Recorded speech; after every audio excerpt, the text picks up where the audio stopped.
Hello and greetings from Cape Town. I am sitting in my Airbnb apartment here outside Cape Town, Blåberg, where I've spent the last 5 weeks, and I'm going to spend a few more weeks. And in this video, I want to talk about the concept inner transformation.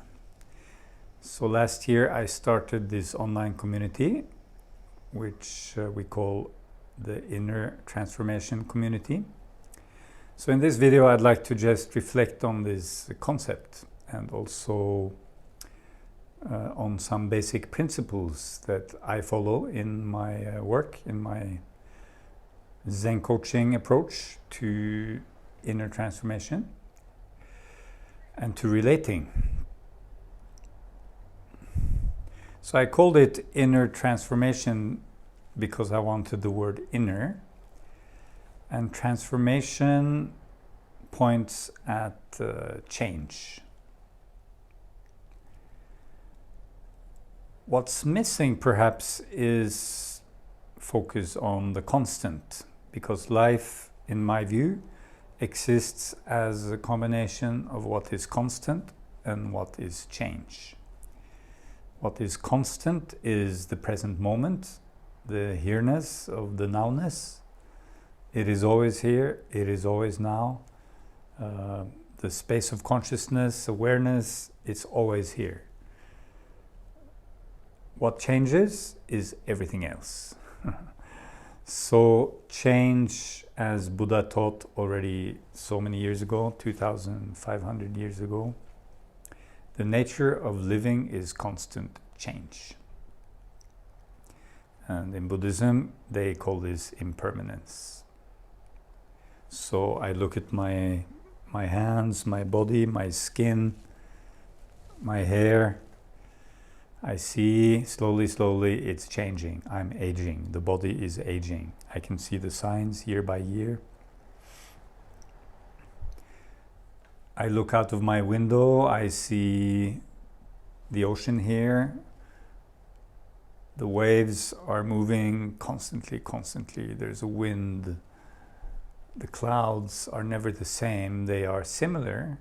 I'm looking over Table Mountain, the most amazing mountain, 1,000 meters across the bay here, and it's often got a cloud cover because the wind is pushing the air up and the clouds are formed. And I never get tired of watching this scene. And it is never the same, never exactly the same.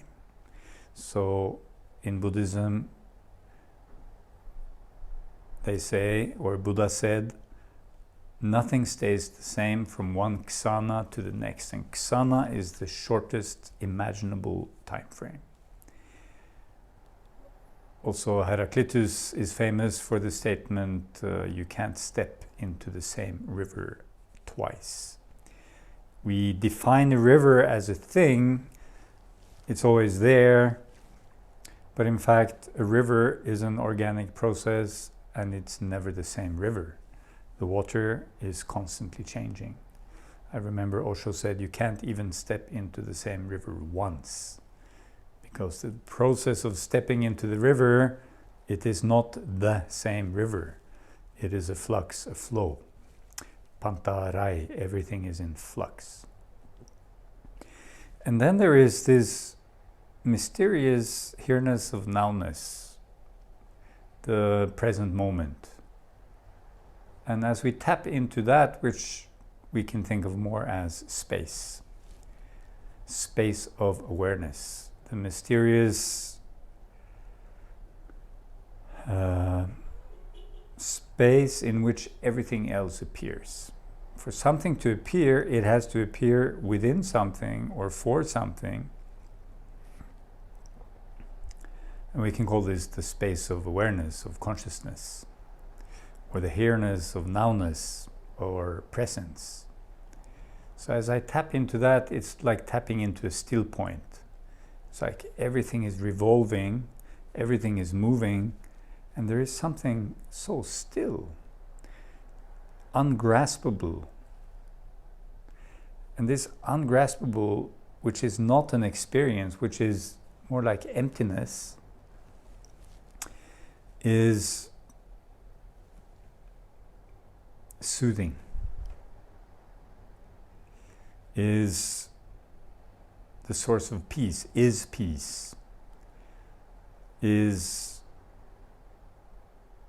a place to relax, a place to find an out-breath, a place to come home to in any moment. It's always here. It cannot go anywhere. It's not coming, it's not going.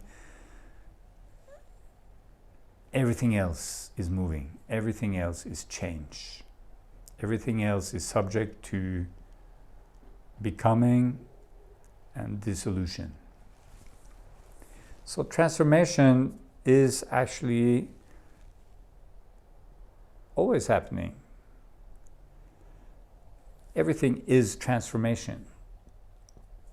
Everything is change. Everything is shifting, moving.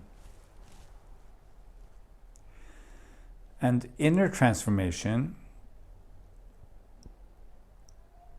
points at the fact that there is a dimension of life which is beyond the physical objects that I experience. There is like an outer space in which all the objects appear, and there is this inner space in which all experiences appear. And this inner space is more than feeling, more than sensation. It is awareness itself. Like when we say we go in, it's like tapping into a dimension of being, of presence. It's not inside the body. Inner doesn't mean inside the body, it means inside existence. So it is what we often refer to as heart, soul, spirit, presence, being, consciousness. It cannot be held in the same way physical things can be held. It cannot be measured in the same way. It is the one who perceives. The one who perceives, me and you, we can measure everything, which is what humankind has been doing for hundreds of years, turning everything into something measurable and something we can explore under the microscope. Something we can turn into technology, something we can turn into mathematical equations. But there is this dimension, the inner dimension, which is what we know when we experience gratitude, awe, wonder, devotion, love, peace, bliss, deep joy, surrender, trust. These qualities are qualities of this inner dimension.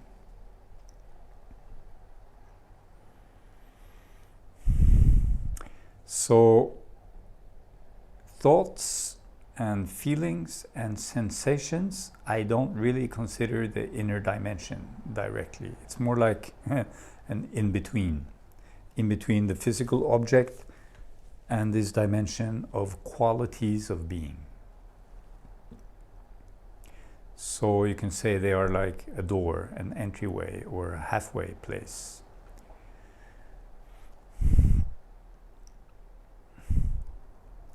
So of course now modern biology, psychology, physics don't really honor being or the inner dimension much. In fact, generally speaking, it is somehow discarded, not included. Everybody loves to love and receive love and give love, but when the scientists explore it. They start talking about dopamine and serotonin and chemicals and brain functions, and it's not love. Love as an inner dimension quality are not those things. So what science can explore is the outer dimension. And then there is some kind of correlation, some kind of link. Like, without this body, this physical body, I would not be able to experience this world in the way that the physical body enables. So to honor this body as the temple of the spirit, of the soul, of consciousness, to honor it, to take care of it, to wonder at it, it's a wonder. What happens, as I see, I studied technology, I studied science, I studied psychology, I studied philosophy, and I've spent the last 20 years studying meditation, spirituality. And what I see and what interests me is to help myself and each other to get clear about what is what. We tend to mix things up and confuse ourselves. To call a spade, to call a feeling, a thought, a sensation, and a quality of being for a quality of being, and an object for an object. Energy for energy. To be more precise. So as a coach, and in the coach training I offer, we spend a lot of time learning to be more precise with these distinctions.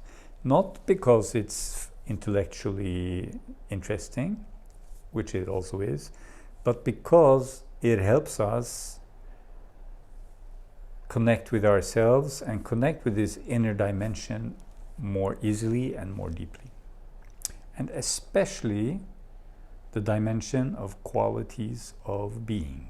So this is the main focus of Zen Coaching, and it is the main focus of the inner transformation community. Why? Well, when we listen to these words, love, devotion, surrender, trust, peace, compassion, openness, sensitivity, stability, grounding, connection. When we hear those words, it's obvious that those are the things that matter most in life. Those are the things everybody is always looking for or enjoying. If we're not enjoying it, living it, then we are looking for it. So basically, whoever is not living these qualities will automatically be looking for them, will be seeking them. Everybody is a seeker. So seekers are not just people who are into meditation or therapy or spirituality. Anybody who wants to have these qualities in life and are doing something to have them is a seeker. So for instance, here outside, not so far from here, are the Cape Flats, a big flat area where several million people are living, many in quite dangerous areas. A lot of gangs, a lot of killing, not so much police presence, young gangs running the show, drug dealing, very high unemployment. I just read an article yesterday about one of those kids who was showed how to use a gun by his father, or his acting father. His parents were gone from the beginning. So his uncle was functioning as his father, and when he was 11, his uncle showed him how to use a gun. And when he was 13, he was forced to kill somebody by a gang member. And then he became a feared gang member. And he was interviewed in this article, and he said, I felt, after I got this gun and everybody was afraid of me, I felt such power and freedom. So this gun helped him experience the qualities of power, of freedom, of value, but in a very distorted way. So we will find a way to live these qualities, either in healthy ways or in unhealthy ways or in violent ways. So this story has a happy ending. At some point he was in prison later, and he heard a song, like a spiritual song with a very loving text, and something woke up in him that he wanted to change. He wanted to have a different life. It's like his heart came alive from a song, and he transformed into somebody who's now a community worker, helping young people avoid gang life. So now his need, his longing, his seeking to live value, power, meaning, connection, community, togetherness, contribution is fulfilled through community work, through supporting young people. So same needs, different strategy. So when I say needs, I follow Marshall Rosenberg, the founder of nonviolent communication. So needs are qualities we wish to live, qualities which make meaning possible, which makes life meaningful. So a need is not what I want in the world. A need is the quality that I'm longing for. And this, the way I look at it, the way I teach it, these qualities are qualities of our being, of our presence. So in other words, what I need is what I am. So when I don't experience that I am these things, it means I'm disconnected from who I am and what I am as these qualities. I am what I long for. I am the value. I am the love. I am the freedom. I am the trust. I am the stability. I am the meaning. I am the joy. So whenever I don't have access to these things and I'm grasping for it outside desperately, I'm not in need, I'm in desire. Or my need is directed outwards. And then I will be busy trying to transform my external situation, my financial situation, my relationship situation, my housing situation, my work situation, my health. I will be focused on the externality, on the physical reality, on the relational reality. The problem is, any solution I find there will be temporary, because it will be like filling a hole inside, the hole, the lacking quality. So there's a lacking connection with the quality which is inside. And then I fill it with something from the outside. And when I succeed, I feel happy, but it's not a stable, solid happiness. Because I know if I lose that, I will face the hole. The hole is vibrating, the lack. I am vibrating in lack, even when I fill it and feel satisfied. So it's precarious. It means disaster can strike any moment. However, if I reconnect with those qualities within, it's a different situation altogether. So I call this relaxing into being, which is the first module of the Zen Coaching training. How? Because the question, if this is true, the question then becomes, how? And this is a tricky question.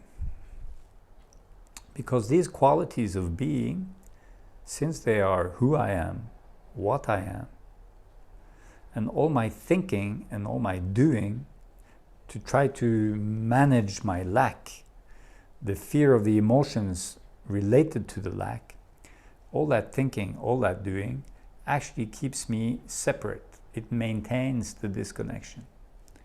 So the doing here is to stop the doing. So it's a non-doing. The doing is the doing of non-doing. We call it stop. Stop.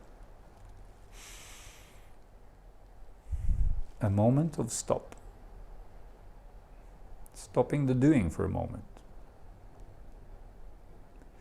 And in that stopping, I may be more aware of pain and suffering. This is the challenge. This is the challenge of any spiritual inner transformation path.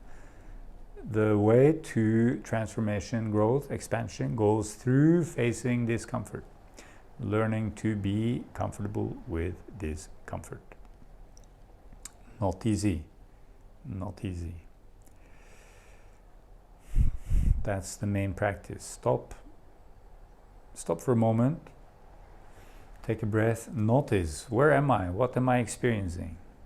And then I could focus on something good, like a beautiful flower, the blue sky, the sound of the ocean. I could remember my child, my best friend, that I'm healthy. I could focus on something good, which is in my life. That's one option here, which in a way is resourcing me, enabling me to not be so much in seeking. Okay, because being aware of what's good in life, what I have, helps me relax, helps me stop my doing. When I think about what I lack, what my problems are, it activates my thinking, my doing. So this is one possibility. Resourcing myself can be as simply as feeling the pleasure of actually being able to have a fresh in-breath and out-breath. And then allowing what else is here, everything that's here. So not choosing. So this was first choosing, focusing on something positive. The next is, I can skip that step, but it can be helpful. The next is not focusing on anything else than what is my inner experience, noticing. So I'm not doing anything, it's more like I let myself experience my experience, because my experience is here. If there's comfort, I allow it. If there's discomfort, I allow it. So notice and allow.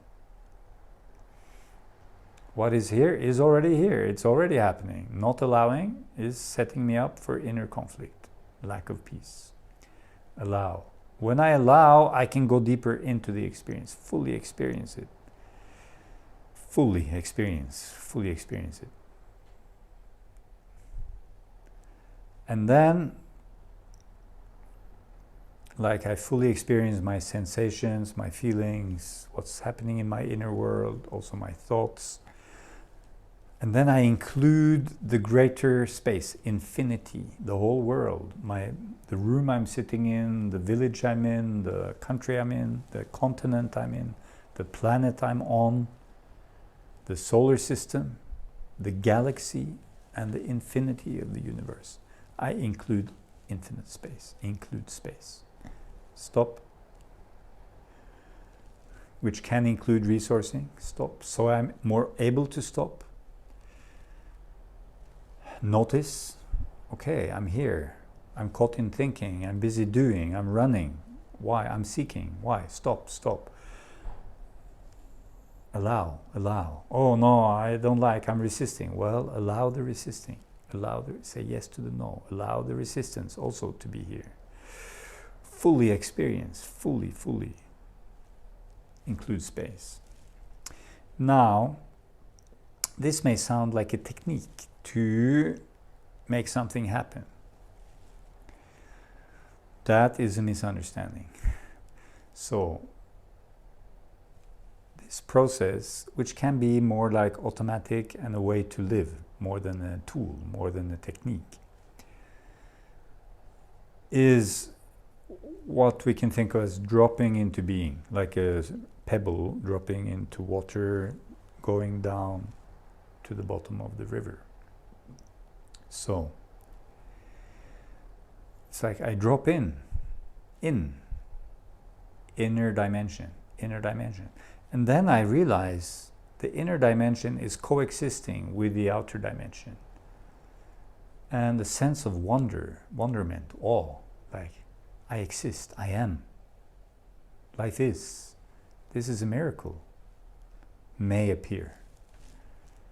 To live in awe and wonder of the present moment, this amazing planet, which no matter how well we take care of it, will disappear one day.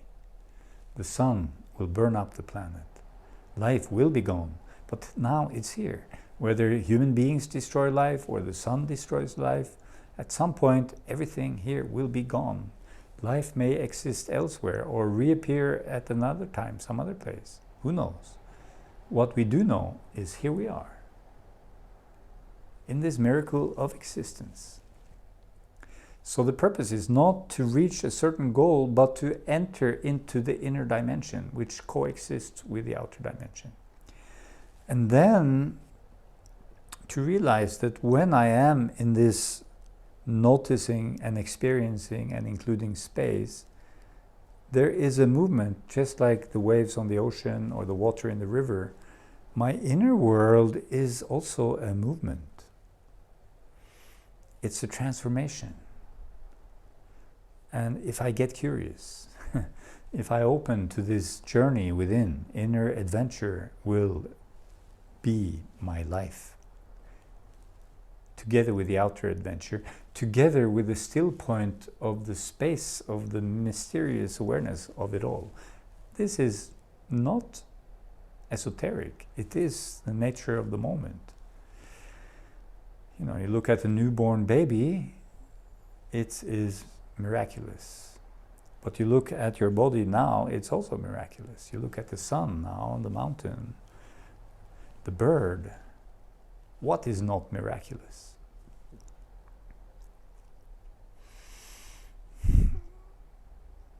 And then I can go about washing the dishes, doing my emails, sure.